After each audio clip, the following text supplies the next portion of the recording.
Hello and welcome to the Wealth Approach podcast. I'm J.R. Gondeck. I'm joined by Megan Kowalski and Kristin Donnelley.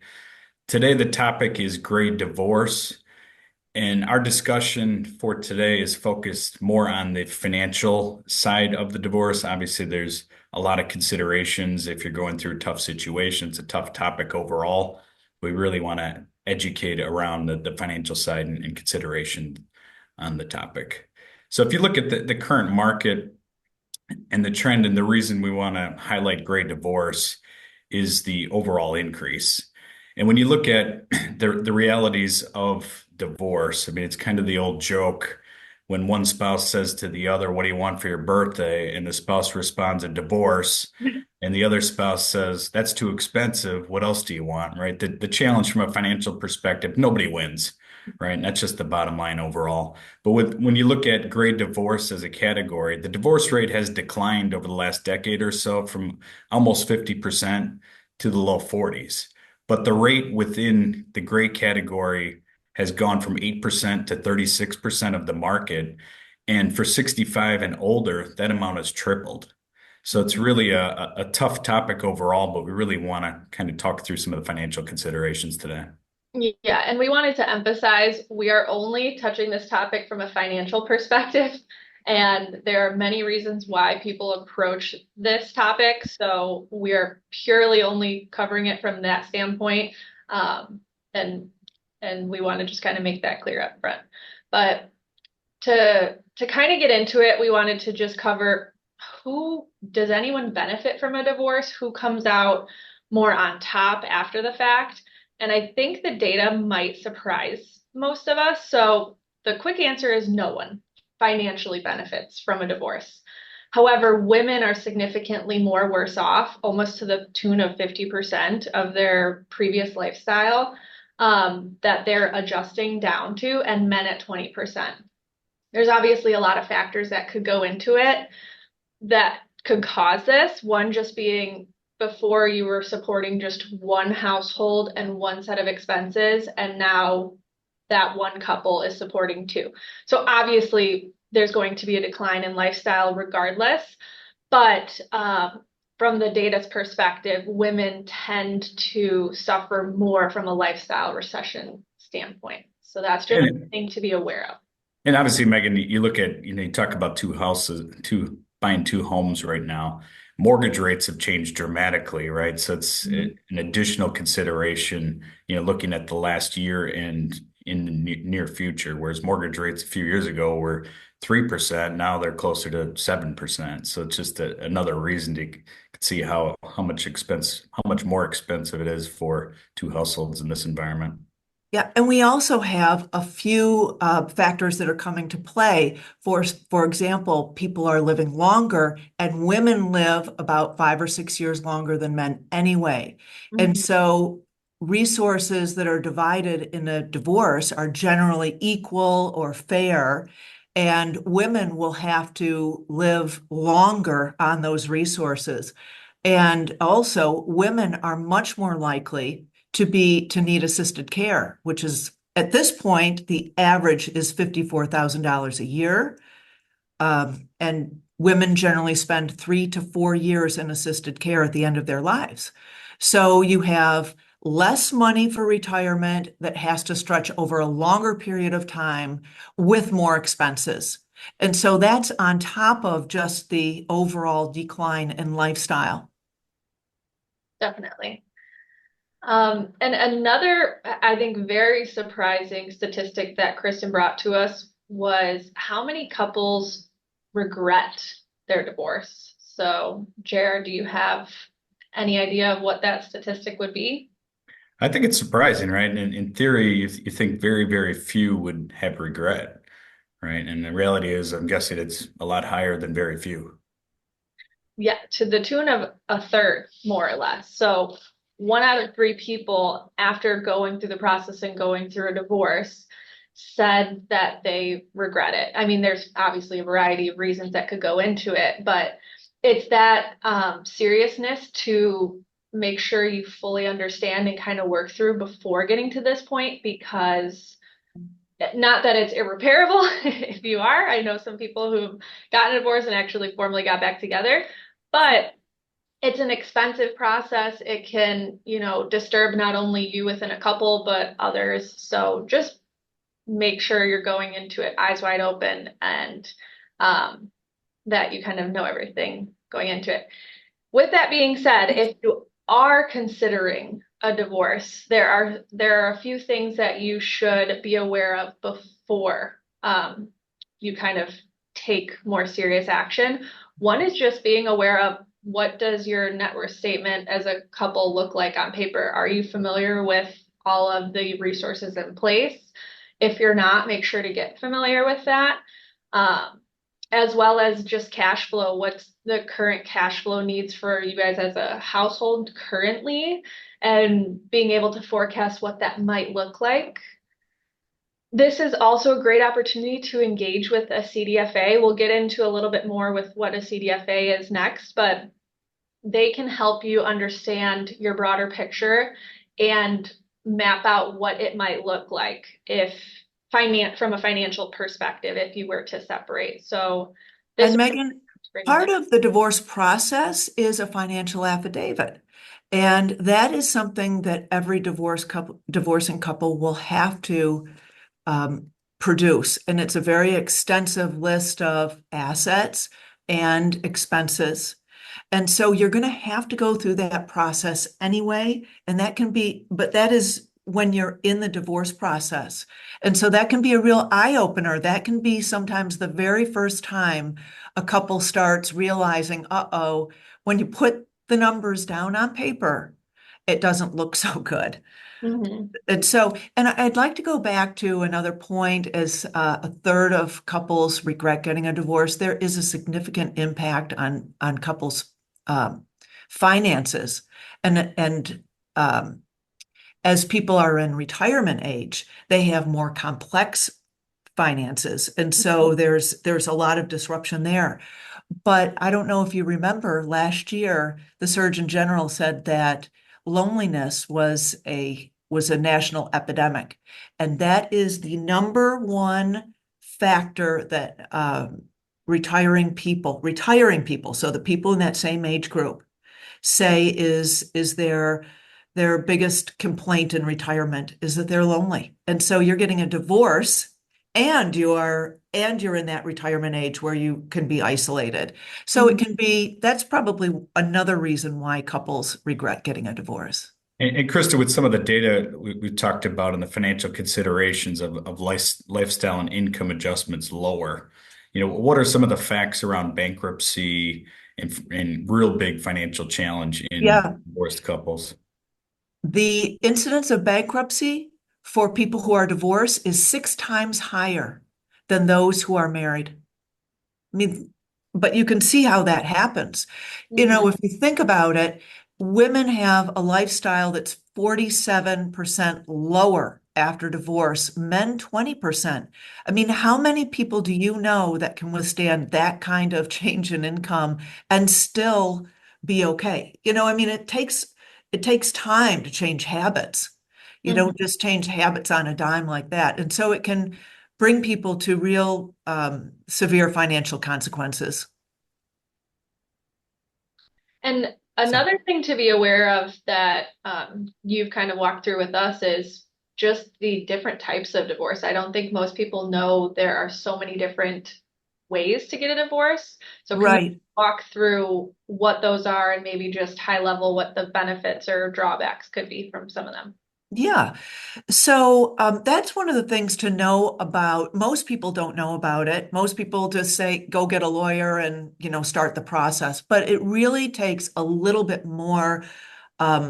If you do a little bit more homework on it, you can save time, you can save money, and you might be able to save the relationship, as a friendship with your ex-spouse, soon-to-be ex-spouse. So there are 5 different types of divorce that can fit the needs of, all different people.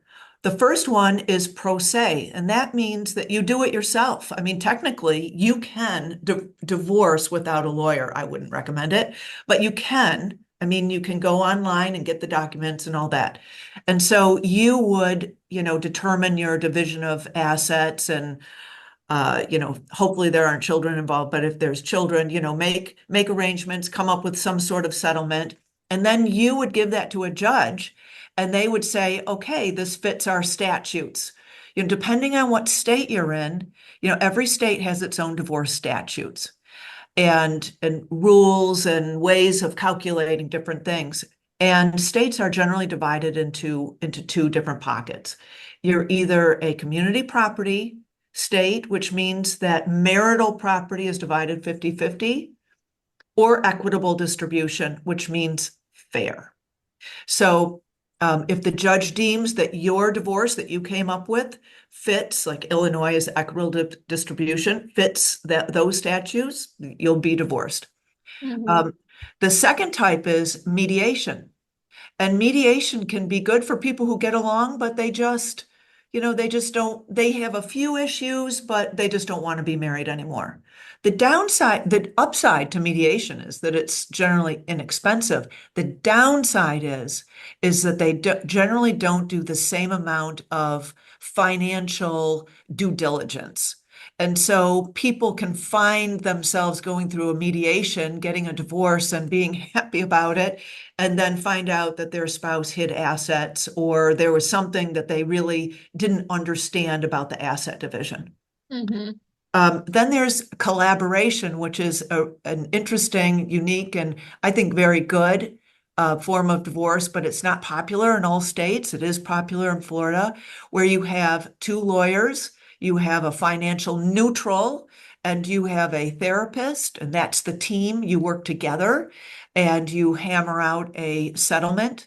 And the downside to that is if you can't come to a settlement, then the whole team has to disperse and you can't use any of those members of the team. So you have paid them, but you can't even use them to go into litigation, if that's where you were going.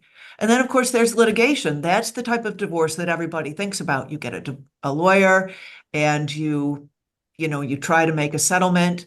You have this whole court process. And if you can settle, which is 95% of the time people settle, so you probably have spent more money going through all of it with a lawyer, but still, that at least you'll have a legal divorce that will be, valid. Um, the downside is if you can't come to a settlement, then you go to a judge who may or may not know. And by the way, the lawyers may or may not know that much about more complex finances. So they have a job. They have a job to get you divorced within the statutes of the state. They're not looking at your financial future moving on. They don't, Mhm. they don't have the skill set for that. But if you get a divorce with a court, I mean, if you have a judge make the ruling of your divorce, it's public. That's another reason why people don't want to go that route. So often they will go with the fifth way, which is an arbitration, which is a binding decision, but it's private. It's kind of just like a judge, but it's private. So those are the five types. So if you know that you're going into a battle, then you probably do want to go into litigation. But if you generally get along and you want to have a great relationship, there might be some of these other processes that are even more effective and end up resulting in a win-win for everybody. Mhm. And the saving in time too is a huge difference. I think you said the Yes, average divorce takes about 18 months. yes, Some of these other methods, it can bring it down to half that, almost 9 months. yes, So right. if Yep. you're at a point where you're just kind of looking to turn the chapter and move on as quick as possible and as painless as possible, exploring some of these other options would be a good route to go. Yeah. Yep. And so I think you've I think you've shown a little bit as to why you should start engaging with the CDFA. Yeah. But if you could just walk a little bit more in depth as to how can a CDFA better serve you if you're looking to seriously kind of approach this process? Yes, well, a CDFA really just can take you through the whole process. They can help present your finances to you and your possibly divorcing spouse so that you can see what this is going to look like before find a lawyer. So they can give you like a peek into what's going to happen. They can also help you determine which process you'd like. But if you're in the process of getting a divorce, like I said, there's this financial affidavit, which is really difficult for a lot of people, especially people who might not understand their finances, to complete. So that's another area that a CDFA could help you with. And then, of course, I would say the second most important place that a CDFA can help you is to really evaluate settlements. Because, for example, if you get, depending on the mixture of assets that you get, if you're a spouse that's maybe not working, maybe you were a stay-at-home mom, you may feel, okay, wow, I got this great, I'm starting off with a good pile of cash here to, start the rest of my life. But what you might not realize is you're going to have to start liquidating that, maybe immediately to pay for your lifestyle. And there's possible tax implications.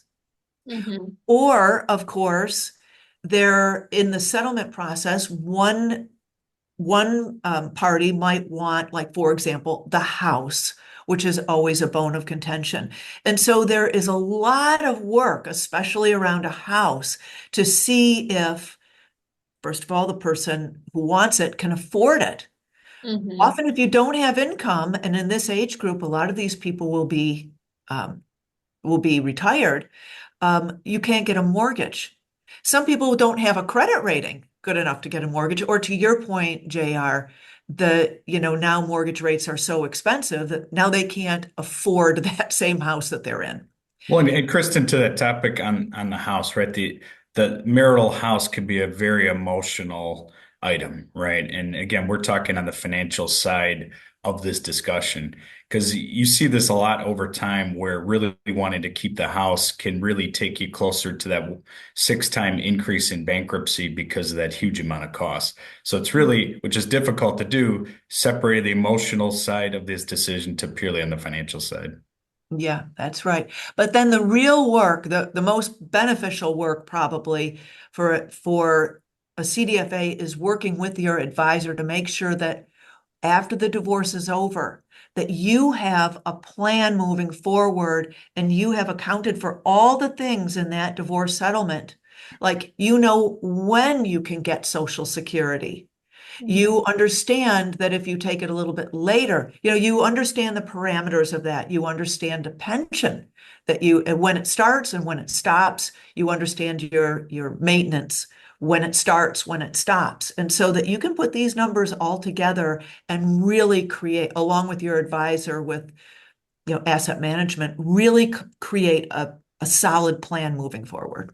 And Mm-hmm. when you think about that, Kristen, to your point, $100 is not the same $100, right? Whether it's tax considerations, it could be a 401k versus a Roth 401k or IRA, right? And depending where you are married at a tax rate, it's likely to change post-tax rates. So there's a lot of negotiating opportunity to really balance out to make sure that $100 is trued up for all the considerations you're talking about. And it's important with a CDFA to help run that analysis with your advisor to make sure you have that extra kind of look to make sure what you get is what you expect after you're divorced. Exactly. And to plan and to build into that new lifestyle so that Yeah. you're not, backing into a situation you can't afford. I would say that most people get a divorce. They come out of a divorce and they have no idea. I mean, they have kind of an idea, but they don't have the full picture. I bet you 99% of people that come out of divorce don't have a full picture of exactly what their financial situation is. Mm-hmm. Yeah, there's just a lot of change to navigate through, separating two lifestyles, but then two households. I know just moving is a big adjustment mentally. So you're just absorbing a lot at once and making sure you have the right team in place to help you navigate that so you don't get lost in the shuffle. Yeah. Yes. So, and then the last point that I wanted to bring up is that the division applies to marital property, and that is another situation, is trying to determine what marital property is, and that's a whole nother presentation of. But in general, if you're going through struggles in your marriage, especially financial, from like a financial stress standpoint, really engage with your financial advisor to ease some of that and to help both parties get comfortable with what's in place, because a lot of this can be avoided, especially if the contention is from financial issues. And if you are thinking about going the route and needing to move forward with a divorce, we strongly encourage engaging with a CDFA just to make sure that you are going into it eyes wide open with how that can impact you financially before going through the process. So with that, we want to close and looking back, for many years ago, and as we were preparing this presentation, we wrote a book, on intentional family communication and looking at our clients, which are hundreds of households. We haven't had one divorce through our clientele over the last 7+ years, which is interesting when you look at how to avoid. A lot of it is good communication, being organized, communicating together, right, as a family helps to mitigate the issue at hand. And Kristin, I think you have some data to support that. Yeah, there was an Indiana State or University of Indiana study in 2023 that said that couples who manage their money together have better relationships, stay married longer, and fight less over money. Doesn't that sound nice? So with that, that's sort of the last piece of wisdom as we end the call is really focus on being organized, communicate together, and hopefully that can help avoid having to go through this tough situation. Thank you. Bye.